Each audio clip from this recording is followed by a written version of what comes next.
Rain poured like bullets from a gray sky as Officer Daniels tightened the cold steel cuffs around Jack Turner's trembling wrists. The soaked veteran stood in the mud outside a small suburban home, his 8-year-old daughter crying on the porch. "Please don't take my daddy," she screamed, clutching a worn-out teddy bear. The officers exchanged smirks. "Maybe he should have thought of that before resisting an order," one of them muttered, laughing. Jack didn't fight back. He couldn't. Years of military discipline had taught him restraint, but inside, his heart was breaking. He had survived 2 tours in Afghanistan, saved lives under fire, and earned medals that meant nothing now. What mattered to him was Emily, his little girl, and the small world they'd built together after her mother passed away. Everything fell apart when his landlord falsely accused him of assault after a heated argument over unpaid rent. Jack had lost his job at the factory due to downsizing, and when he pleaded for a few more days, the landlord called the police, twisting the story. When the cops arrived, they didn't see a struggling veteran or a father, they saw a suspect. In that moment, Jack's dignity was trampled under muddy boots and cruel laughter. The courtroom smelled faintly of old wood and arrogance. The prosecutor painted Jack as a violent man with anger issues rooted in his combat past. "This man," she declared, "is unstable. A danger to society." Jack sat silently, hands clasped, his uniform jacket folded neatly beside him. His daughter watched from the back row, eyes wide, clutching the small American flag her father had given her on his last deployment. When Jack was asked to speak, he rose slowly. "Your Honor," he began, voice cracking, "I served this country for 15 years. I've lost brothers. I've lost my wife. But I've never laid a hand on another person in anger. I was just trying to keep a roof over my daughter's head."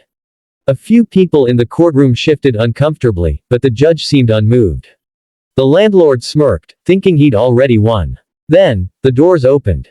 Every head turned as a tall man in a decorated uniform entered the room, medals gleaming under the fluorescent light. The murmurs grew louder. "As that?" someone whispered. It was General Robert Sinclair, a 4-star general known nationwide for his integrity and leadership.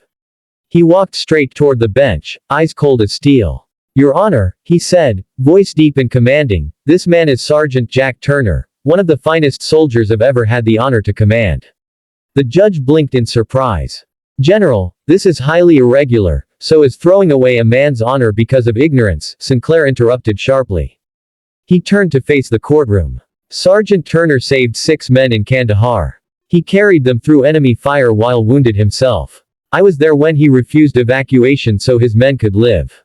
And now you treat him like a criminal for being poor." Silence filled the room, thick and heavy. The officers who had laughed before looked down, ashamed. The prosecutor's confidence wavered. The general's voice softened but carried weight. "This country promised to take care of its veterans. But every day, men like him are forgotten, judged, and broken. Not today." He placed a hand on Jack's shoulder. "Not him." The judge cleared his throat, visibly shaken. "Charges dismissed," he said finally. "Sergeant Turner, you're free to go." The courtroom erupted, not in applause, but in a collective exhale of guilt and relief. Emily ran into her father's arms, tears streaming down her face. Jack hugged her tightly, whispering, "It's over, sweetheart." The general nodded to him. "You've still got brothers watching your back, soldier." Months later, Jack found work at a veterans outreach program, thanks to General Sinclair's recommendation.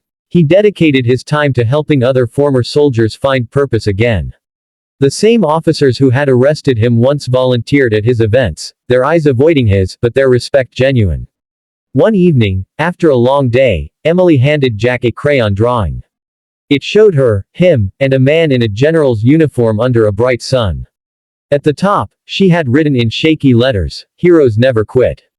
Jack smiled, holding back tears. Life hadn't been fair, but he'd learned that dignity wasn't something anyone could take.